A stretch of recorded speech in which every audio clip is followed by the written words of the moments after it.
What's that, Satan? You were behind Paulogia's deceptive cuts? You guided his mouse clicks and his video editing software? Wow. I thought you didn't have control, that much influence on non-Christians. Paulogia is possessed by you? How did that happen?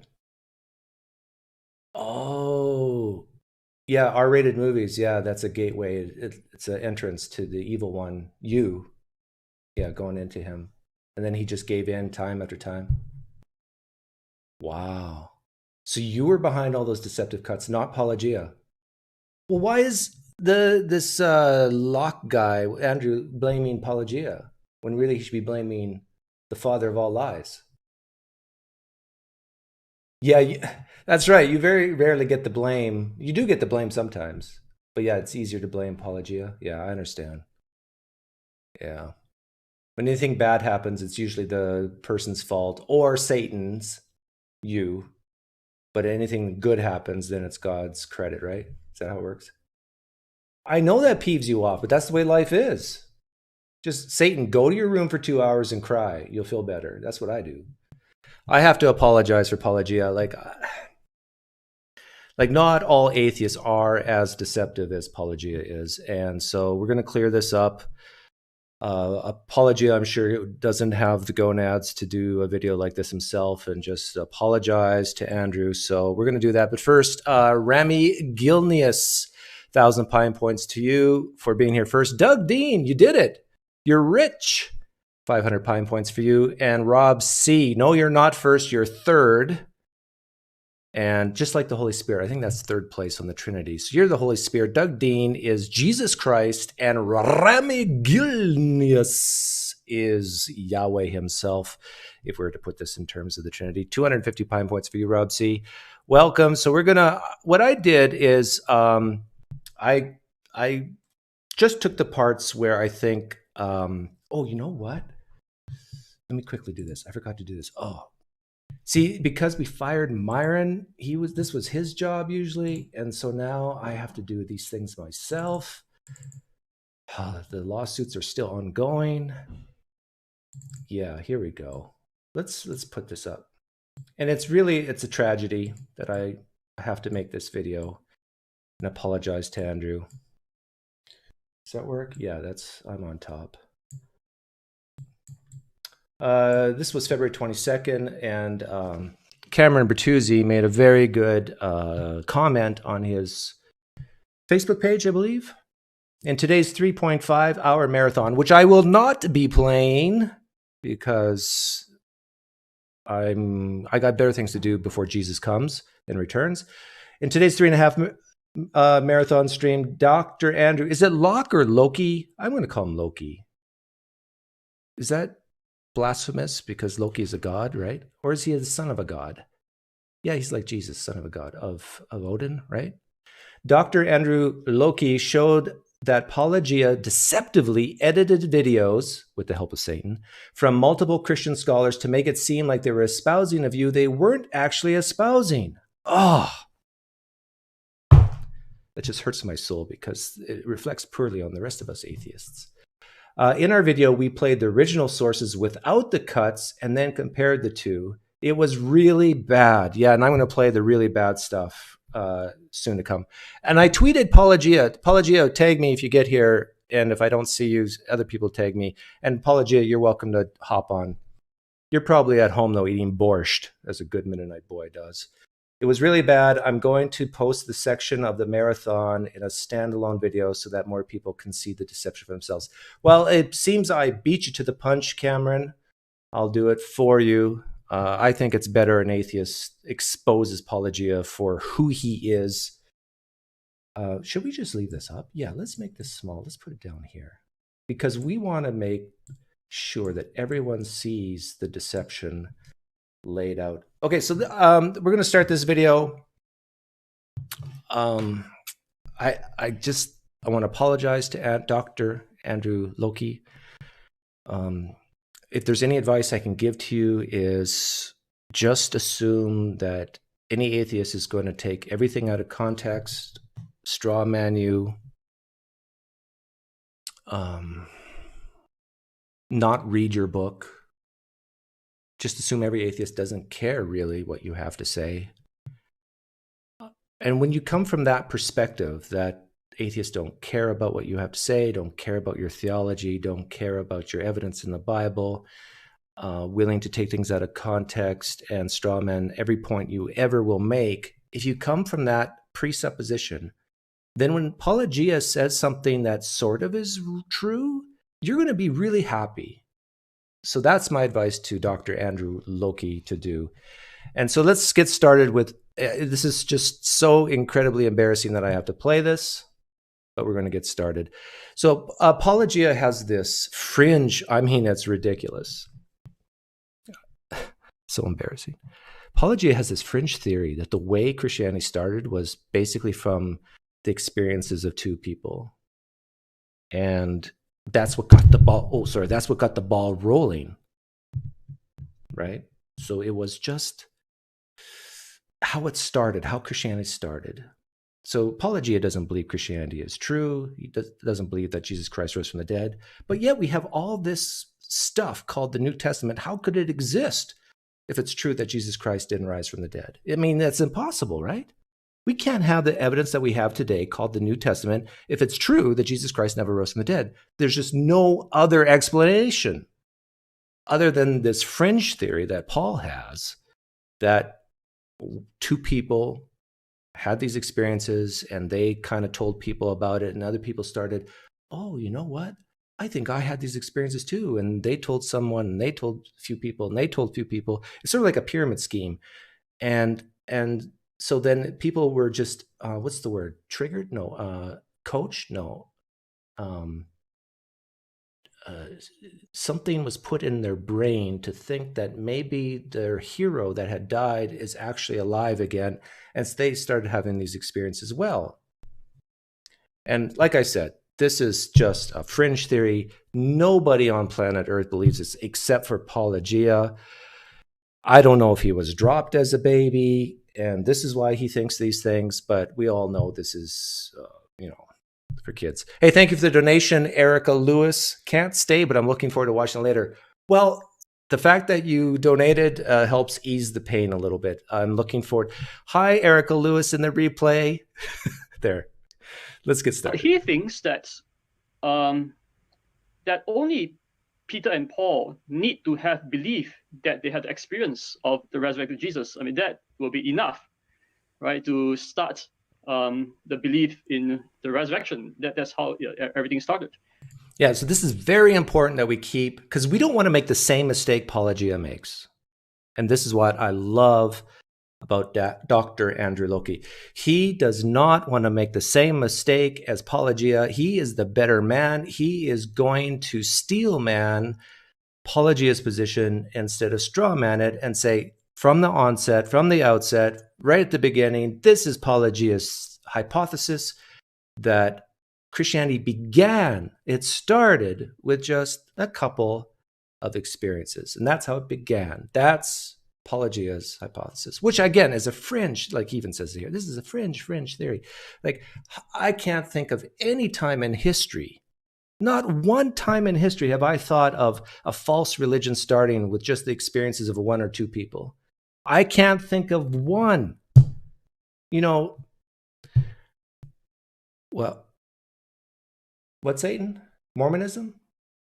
No, Mormonism started with more than one or two.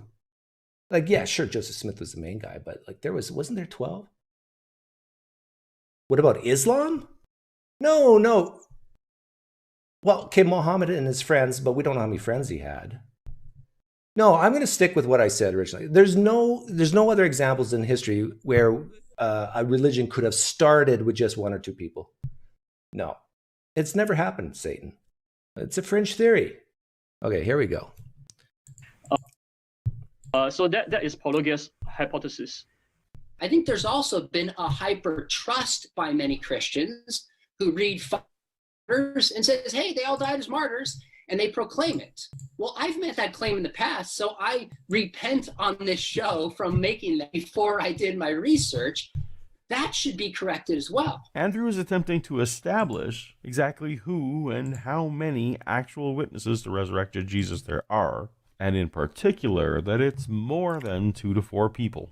People will not be willing to sacrifice for what they knew is false, right? A lot of people will be willing to die for what they think is true, even though that may not be true. But you won't find groups of people, right, who will be willing to die, right, for what they know is false. Here, Dr. Loke is affirming. Oh, it's Loke. I apologize. It's Dr. Andrew Loke. I said Loki. That he's saying that eyewitnesses specifically are the guarantors. Yes.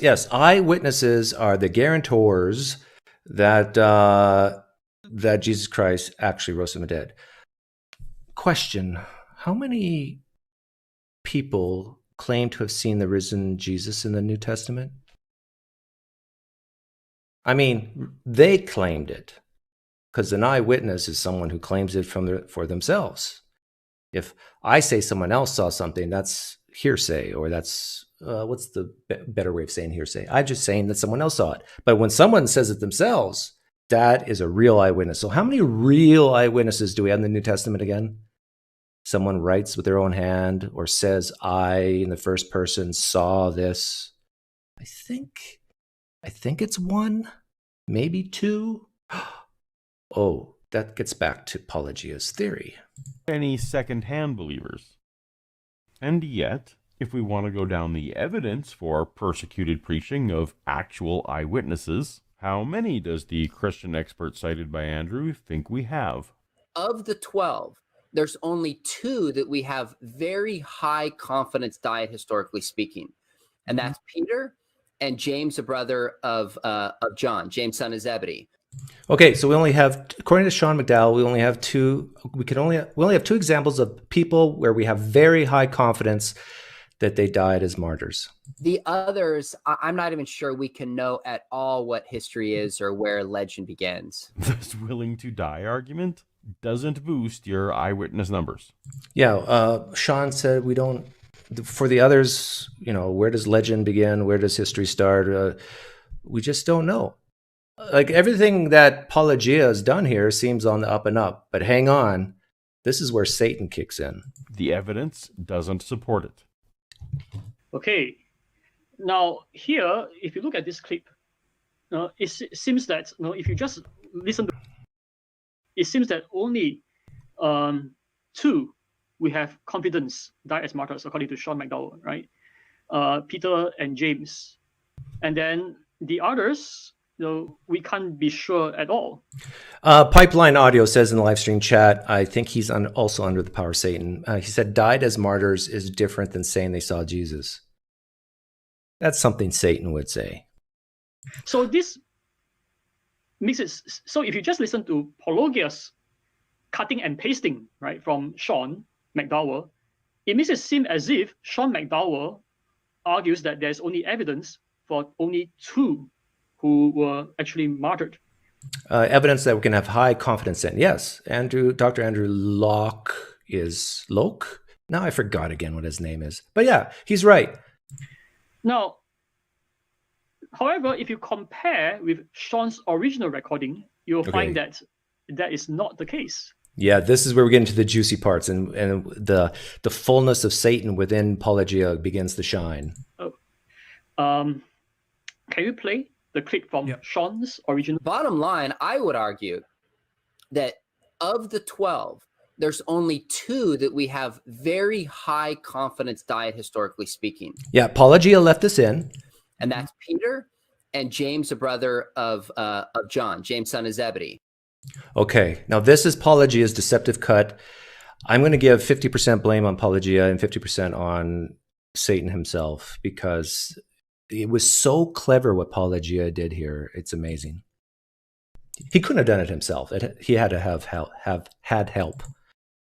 Mm-hmm. And I would say outside of the 12, James, the brother of Jesus, and Paul, we also have very high confidence. See, there it is. Paulogia left this out. James, the brother of Jesus, and Paul himself also saw Jesus and died as martyrs. Wait a minute. Did Paul see Jesus?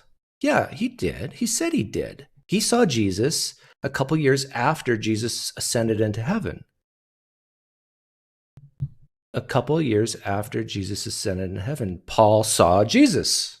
Yeah, and James, the brother of Jesus, he clearly died as a martyr, and he saw Jesus, the resurrected Jesus, because he said so. Wait a minute. Did he say so? I'm confused. Does the book of James, which of course had to be written by James, the brother of Jesus, did it say that he saw the resurrected Jesus? I forget. Does it?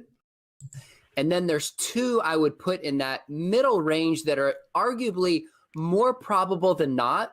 Yeah. See, deceptive cut.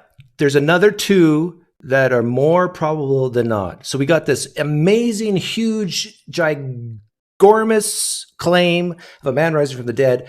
And we have evidence of two more where the evidence is more probable than not that they died for their belief that Jesus Christ rose from the dead. Although we don't know if they really died for their belief in Jesus Christ, that Jesus Christ rose from the dead, because we don't know that the situation where you either deny or recant that Jesus Christ rose from the dead, or we will kill you. And if you recant, we'll let you live. We don't know those details, but let's just assume that happened. The sources are less and they're a little late. That would be Thomas and Andrew. And the rest of the 12, what's left of them, I think that's 8. I don't think we know when history ends and legend begins. Yeah. See, this is what Paulogia left out. It's unbelievable. Paulogia left out the part where Sean McDowell says the vast majority, 8 out of 12, we don't know where history stops and legend begins. Like, how deceptive Paulogia to leave that out. Late and they're contradictory. We just don't know that. That's the and see, this is another thing that Paulogia cut out of the original. Legend begins. The sources are late and they're contradictory. The sources are late and they're contradictory. These martyrdom accounts. Satan, why did you leave that out? Why did you have Paulogia cut that out? That sounds good for the atheist. You're saying, oh, you don't want to make it too much of a slam dunk for Paulogia? You're compassionate. Well, very good, Satan. Just don't know that. That's the honest truth of, I think, where the history points. I'm trying to keep a straight face with my dripping sarcasm, but it's really difficult. Okay, so if you look at the original recording, Sean did not just mention 2. He actually mentioned James, the brother of Jesus, and Paul. We also have very high confidence. Yeah, very high confidence. Sean McDowell did say that, but we don't have record of them even claiming to have seen the risen Jesus personally. And then he argues that Thomas and Andrew, well, there is evidence for them as well. It's more probable than not if you read his book, right? Yeah, do we have Thomas or Andrew claiming in the first person with their own words that they saw the resurrected Jesus? It says more probable than not, which means that there is evidence, right, for them. So it is actually 6. It is not just 2. This is where Dr. Andrew Locke is exactly right.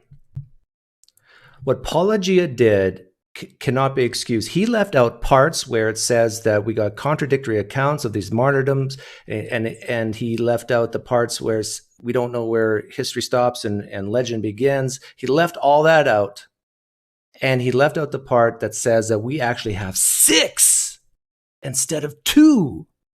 So all you Christians out there who just really love to say, well, we know this is true because of all the martyrdom accounts. Well, Sean McDowell got his dissertation on this topic. This is what his PhD is in, on these martyrdom accounts. And he says we got 2 that we can be very, very confident on, of the 12, 2 that are outside the 12, and one's a vision, but of course that's an atheist talking. And the other 2 maybe more probable than not. So we actually have 6.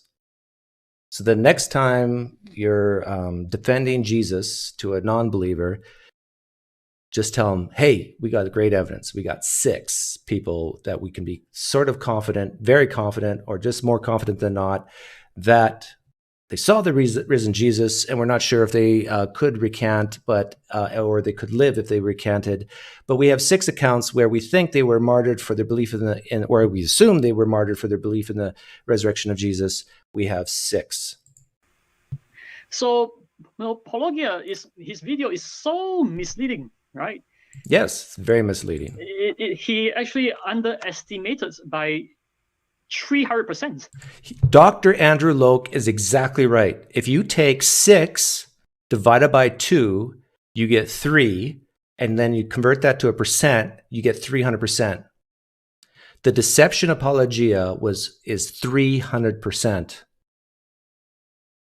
That's just science. That's just math. Right. From 6, he makes it seems as if there's only 2. Right?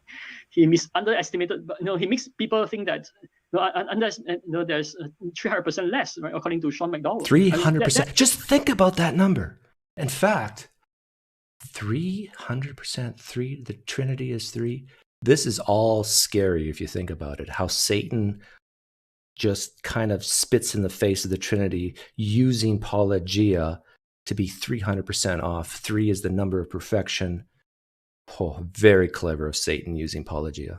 That is so terrible. The third consideration is that people can check out. Okay, this is the new topic. This is where Paulogia deceptively cut out strategic points in the New Testament historian Dale Allison, who Michael Licona, another New Testament historian, says he is the creme de la creme. I paraphrased. He's the gold standard. That's a quote of New Testament studies, specifically on the Gospel of Matthew. And this is where Paulogia does his dirtiest work. Like with the Sean McDowell thing, there was only like 1 deceptive cut.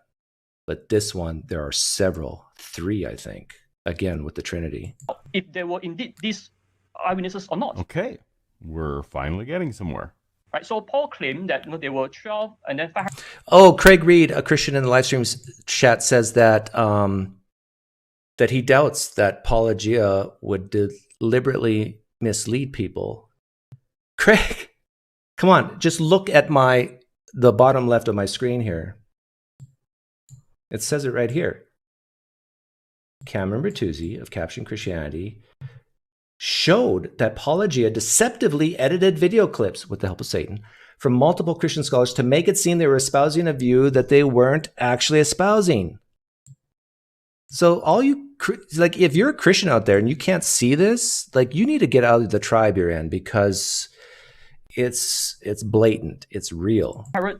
And then another group. Now, the readers of his letters can easily verify if this is so. So you take the appearance to the 500. You just ask any question and you don't know the answer. Who were these people?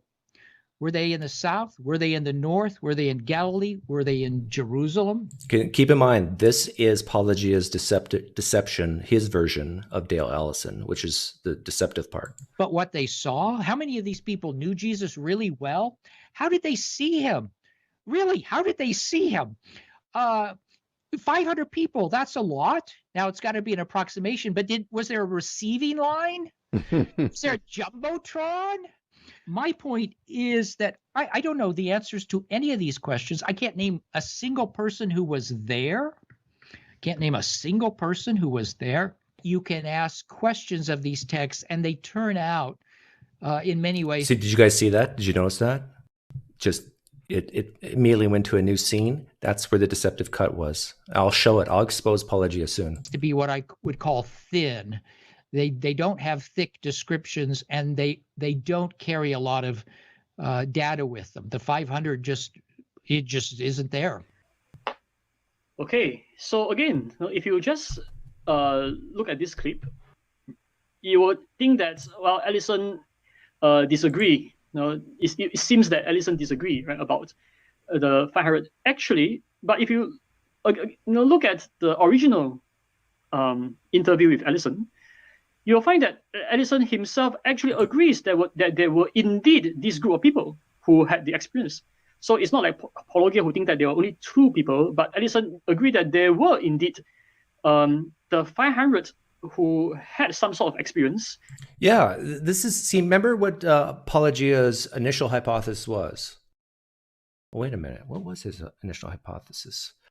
It was that Christianity could have started from the experiences of two people.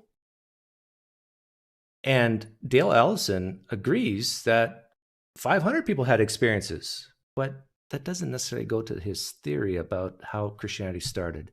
I'm a little confused, but Dr. Andrew Loke will clear this up. Even though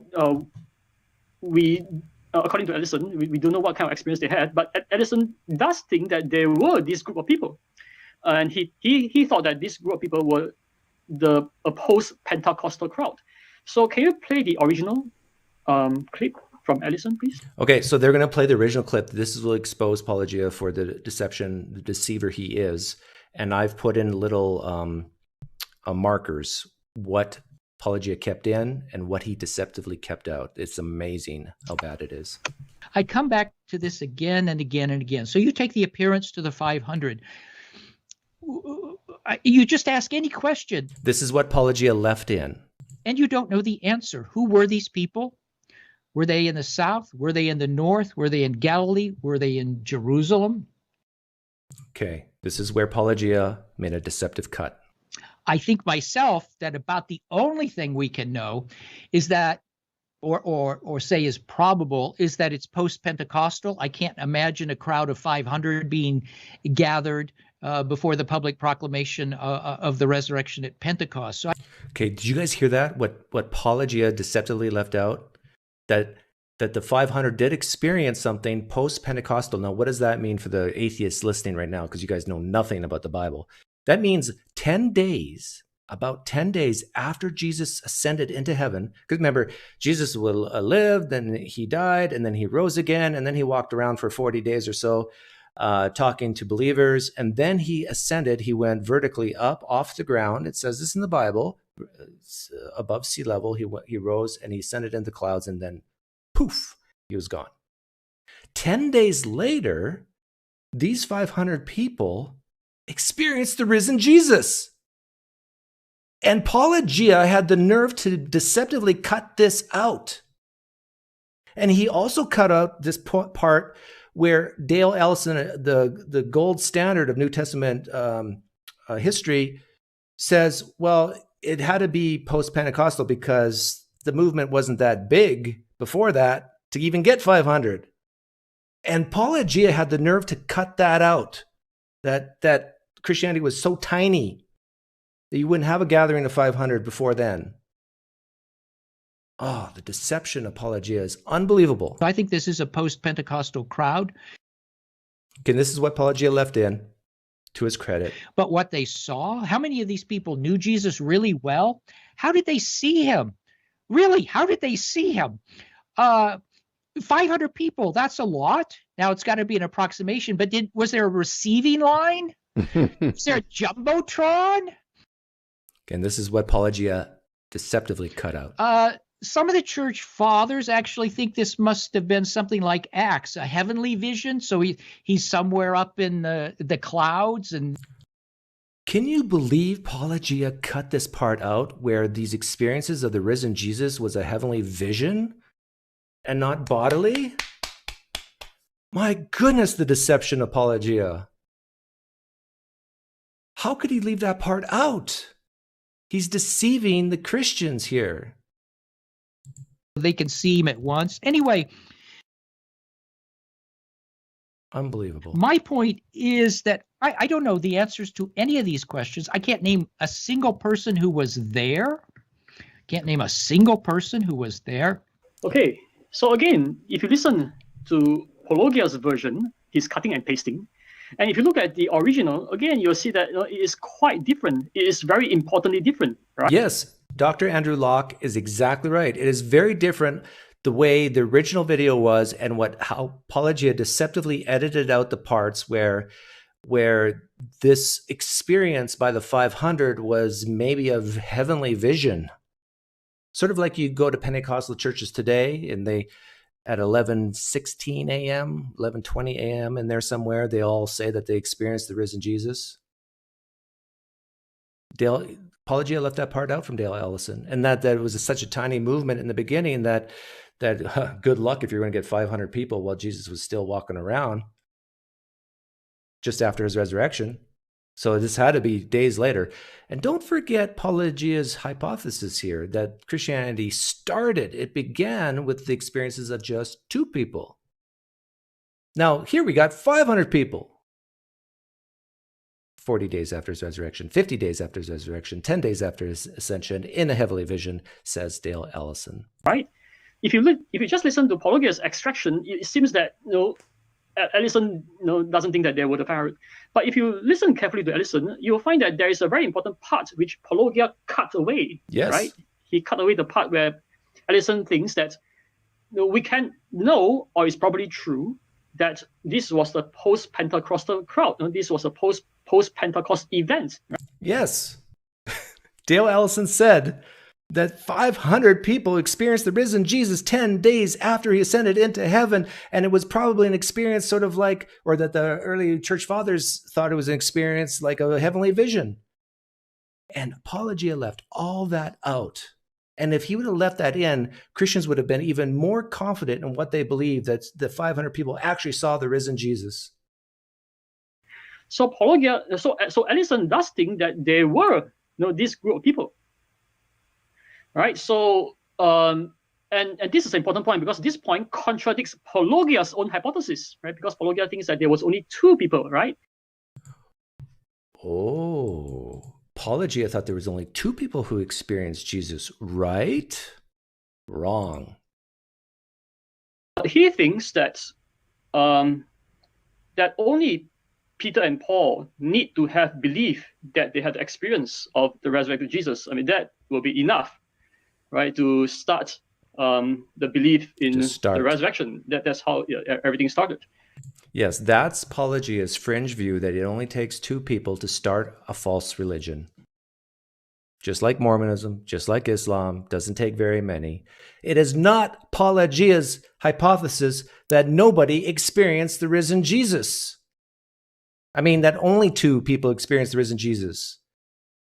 In fact, there's people today who experience the risen Jesus, right, Andrew Locke? In fact, I'm going to play a clip of someone who's actually seen the body of Jesus after he arose. We have video evidence.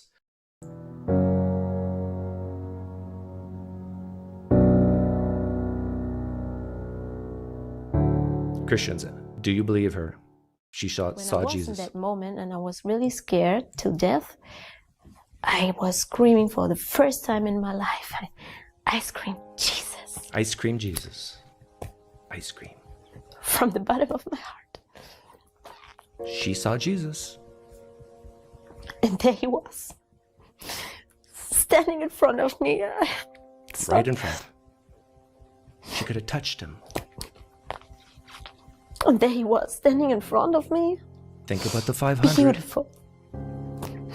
I never saw someone like him, you know. What was the color so of his eyes? So beautiful. And the most beautiful eyes. I mean, no one has his color. He had beautiful colored eyes. He was so tall. He was tall. I was in a child size, child size. And he was so tall, and he came down to look straight into my eyes, that he can look into my eyes. And I was wondering why he came down only for me. Yeah. Her description of Jesus is better than the 500s. Well, we don't have the 500s description of Jesus. He was tall and he had beautiful eyes.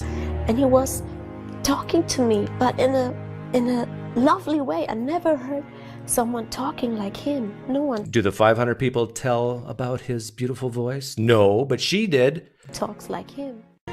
And yeah, he was smiling the whole time, and he also touched with a hand. He's really, really close, he's really. She touched Jesus.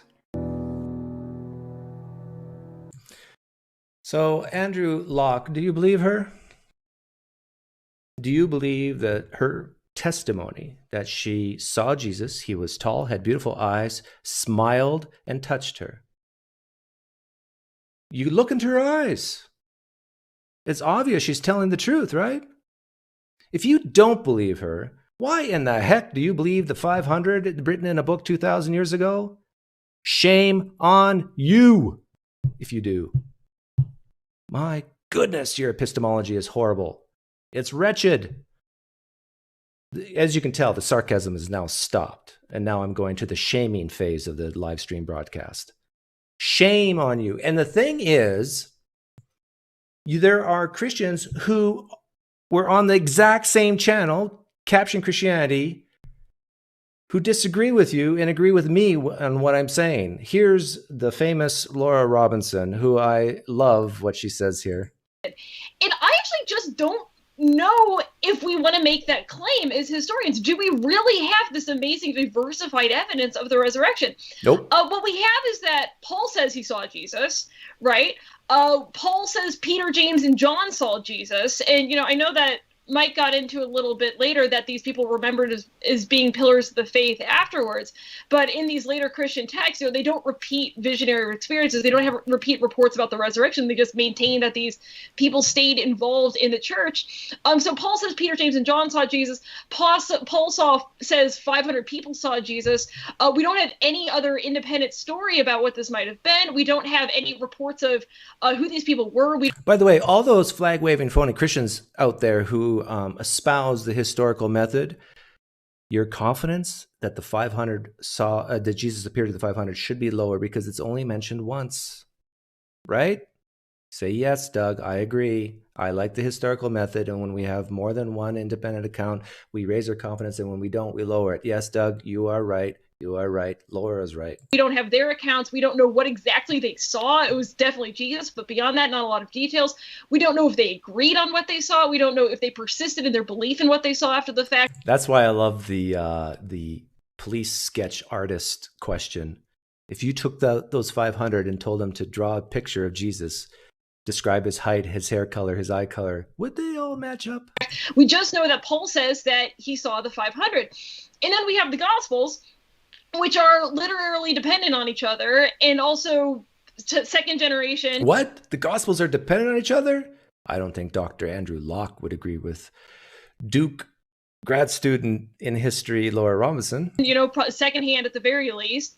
And they seem to all disagree with each other in some capacity. And we can argue about the significance of those, but at the same time, it's hard to make a great historical case that they tell us exactly what went down at the empty tomb because they all say something a little different.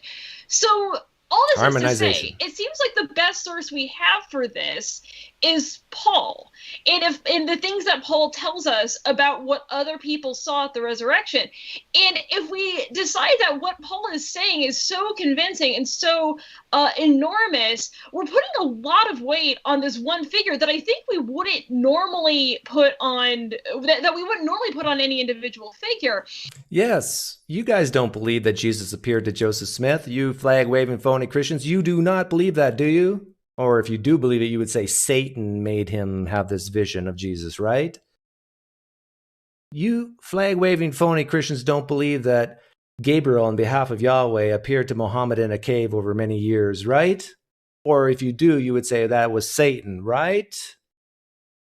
But you put it in the New Testament, and you believe that our one real witness for the resurrected Jesus, who saw Jesus months or years after he ascended to heaven, is our earliest source, our only firsthand record, and then you believe it.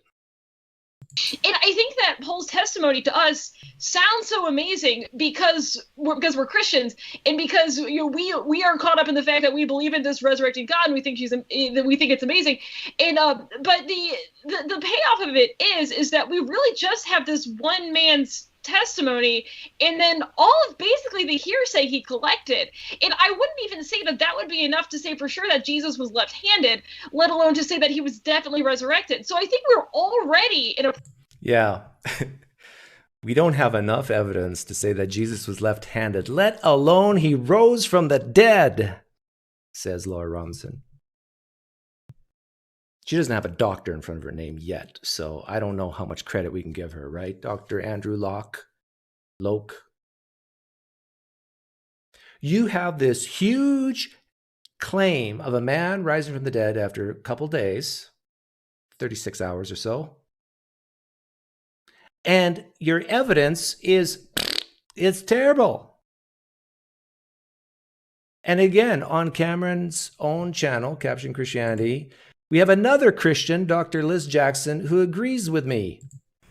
Yeah, while Elisa was talking, I was thinking too, if anything, our evidence in this case that Ravi's guilty is even better than our evidence for the resurrection, because of the fact that there's this hard evidence on the cell phones and the pictures and all of that. And so I think if we believe in the resurrection as a central tenet of our faith, we have even more evidence of his guilt here. And so I encourage, just like you said, let's seek truth.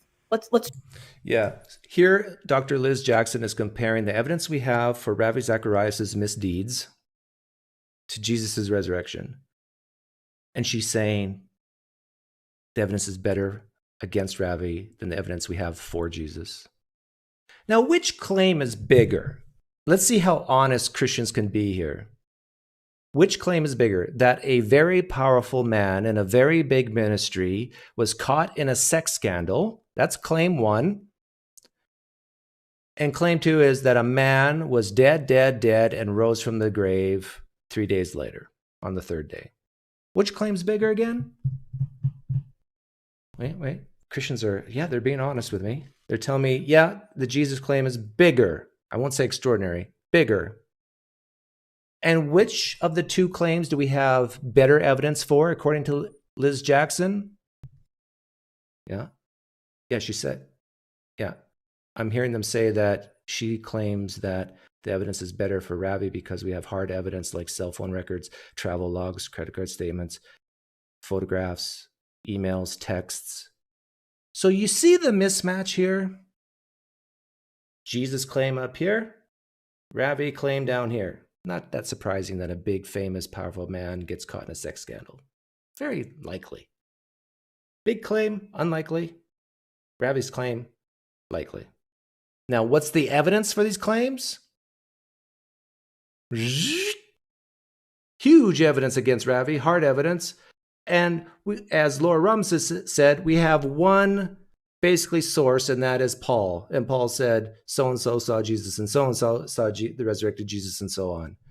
This is the problem Christians have. You got to get your claims to match your evidence if you want to have a proper epistemology. Or just say, I just like being a Christian, Doug, so leave me alone. Okay, I'll leave you alone if you just like to be a Christian.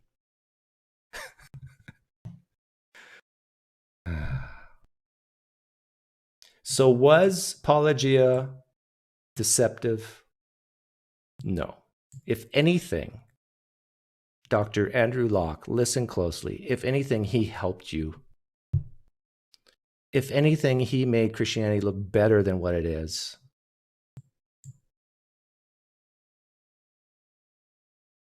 He left out the parts that make you look even worse.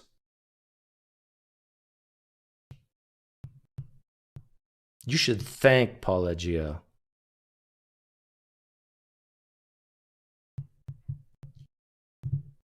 And don't be sad that he didn't read your whole book. I'd be shocked how many people on planet Earth is going to read your whole book from the very start to the end. People are going to use it like a resource and just do a Control F find for certain topics. My goodness. And now should I be really, really mean here? If you're a Christian listening to this and you support capturing Christianity, and he's making claims that Paulogia deceptively edited videos on purpose to make, I don't know, atheism look good or something and Christianity look bad, really consider withholding your support. Pray about it. Ooh, pray about it.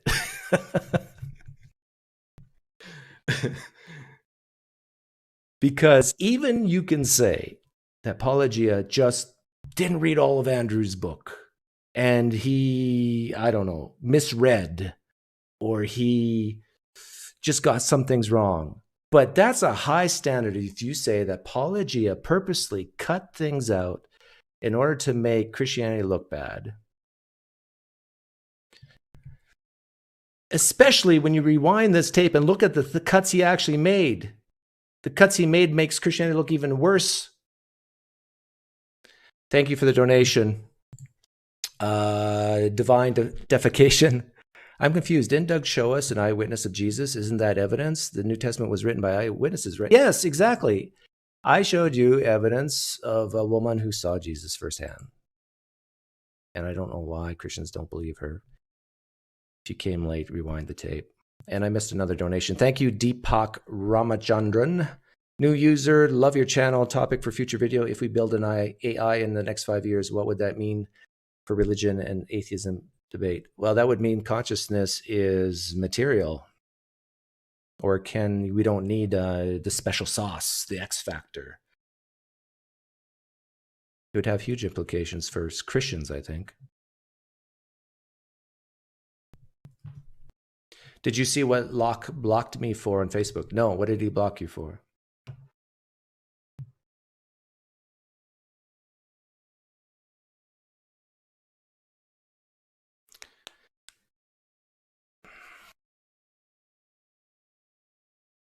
I don't know how you can be a Christian listening to what I just presented and say, yeah, Paulogia was deceptive. Especially if you keep his main hypothesis in mind throughout Andrew Locke's 3-hour live stream, that Paulogia is given a hypothesis on how Christianity started. He's not saying that people don't have experiences of the risen Jesus. People today have experiences of the risen Jesus. But we don't, I think, a lot of Christians don't believe it actually happened. I don't think Christians believe this woman or women like her and men like her.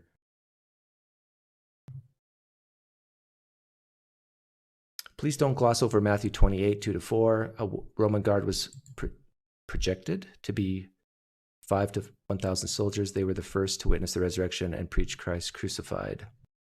We don't have their testimony, Jesse. They were the first. I agree with you. According to the story, the very first witnesses to Jesus' resurrection were not the women at the tomb. It was the guards. And whether they're Roman or Jewish, but I agree with you, Jesse. But where's their testimonies? Where is Myron, the Roman guard from this group of guards? I saw Jesus rise from the dead. They paid me money to keep quiet. Hey, Paulogia, do you want to come on? I see that you're here. I see that hand. If you want to come on, Facebook me first.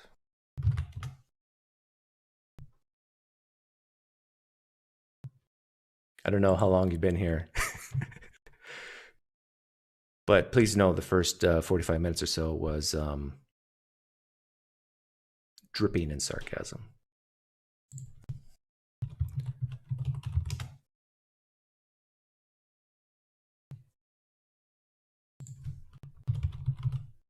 There we go. Let me send you a link, and then you can decide if you want to come or not.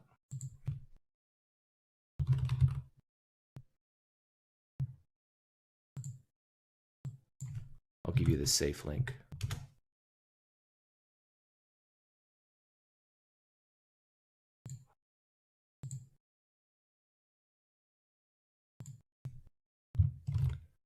Okay, check your Facebook Messenger if you want to come on. You probably already answered me if you're coming on or not. Just got here. I'm still doing day job tending. Look forward to watching later.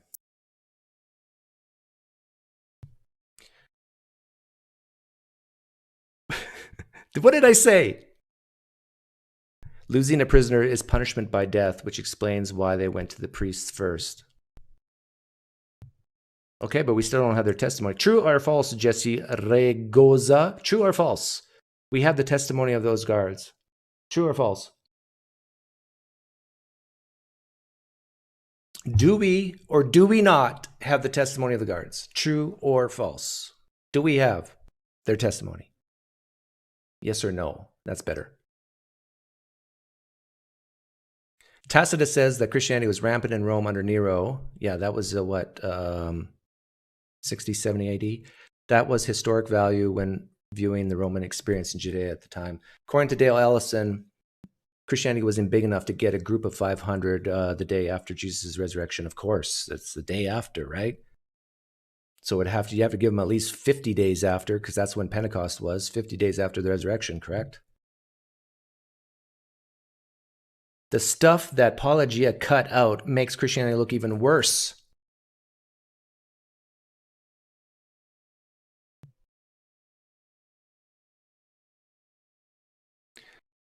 And I love it when I ask direct questions of Christians and they just ignore it.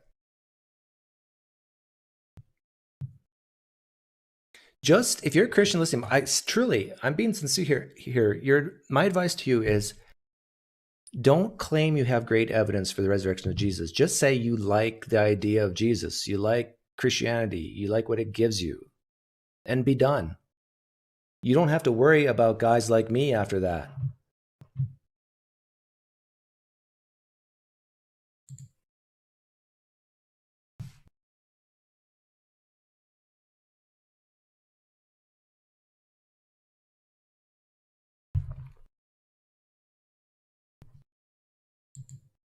Paulogia's hypothesis, which I agree with, in fact, I think I even mentioned it before Paulogia did in a live stream, was that one or two people lost their hero named Jesus.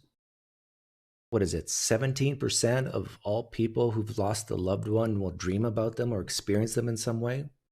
They had that. And then they spread it around and said, hey, you're never going to guess what happened to me. I saw Jesus.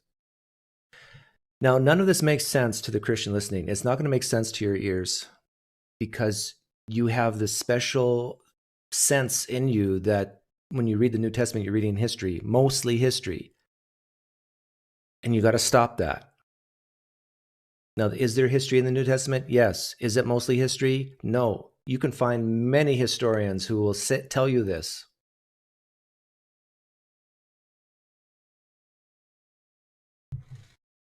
And another thing you have to just force yourself to keep in mind is that if you want to have you don't even have to think about this. I think most people agree with this intuitively. The evidence has to match the claim. The evidence for Ravi Zacharias was even more than what we needed to condemn him. The evidence for Jesus is not even close to be enough to say he was perfect. These are stories written decades after the fact. Stop viewing the Bible as a special piece of texts that are accurately recording history. They are not likely recording history. And if you don't, just think about the religions you disagree with.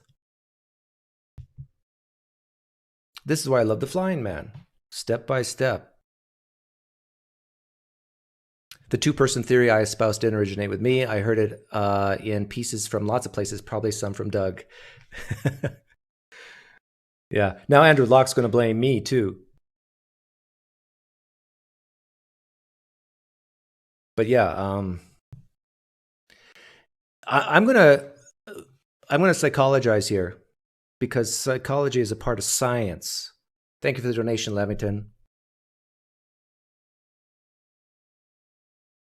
How much you want to bet that Andrew Locke became a Christian way, way, way before he even knew half of the evidence he knows now for the resurrection of Jesus, that he says he knows now? How much you want to bet? How much you want to bet that you will not find a PhD historian today who will say, I had nothing to do with Christianity. I wasn't raised in a Christian home. I didn't come from a Christian culture. But I'm a PhD historian. I looked at the evidence for the resurrection, and I became a Christian because of the evidence for the resurrection. How much you want to bet you'll never find such a person?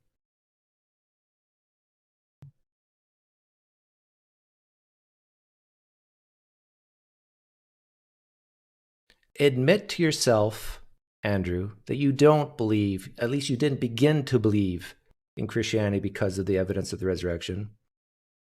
My guess is you believed because you either had some type of personal experience, that because of your low standards for miracles, you believe there has to be the supernatural, or you were raised in it and you were told that this is true.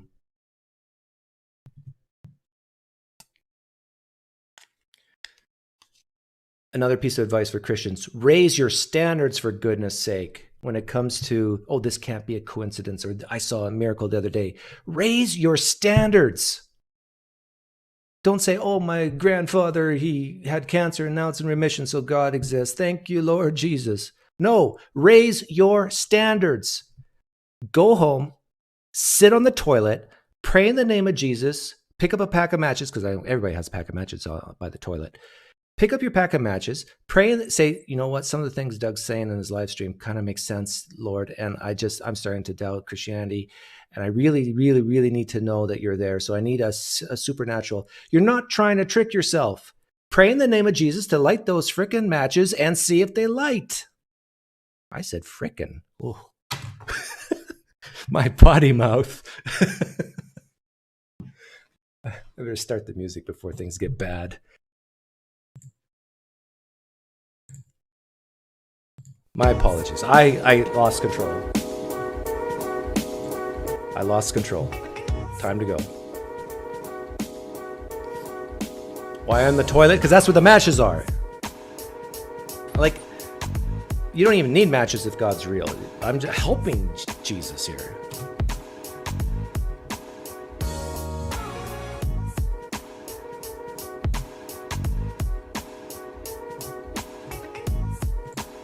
So, in summary, Cameron Bertuzzi, shame on you.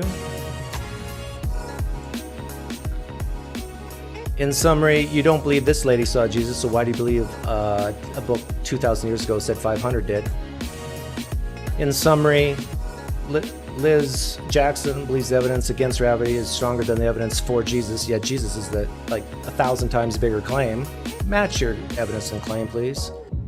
In summary, there are many Christians, like Laura Robinson, who don't think the historical evidence for Jesus is good enough. And in summary, Dr. Andrew Locke, most people are not going to read your book.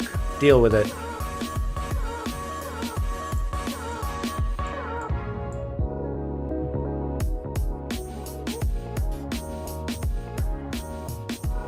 Oh yeah, there was a live stream today on Cameron's channel.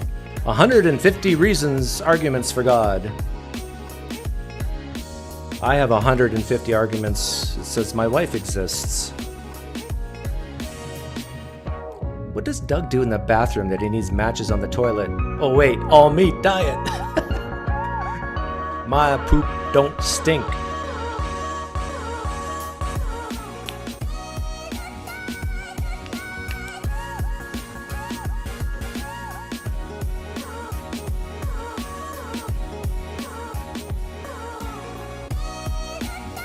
Just say you love Jesus, you like Christianity.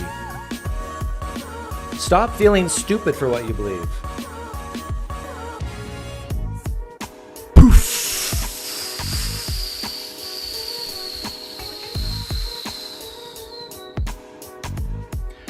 My apologies to Dr. Andrew Locke. He was scheduled to come on and defend himself against Paulogia, but we ran out of time.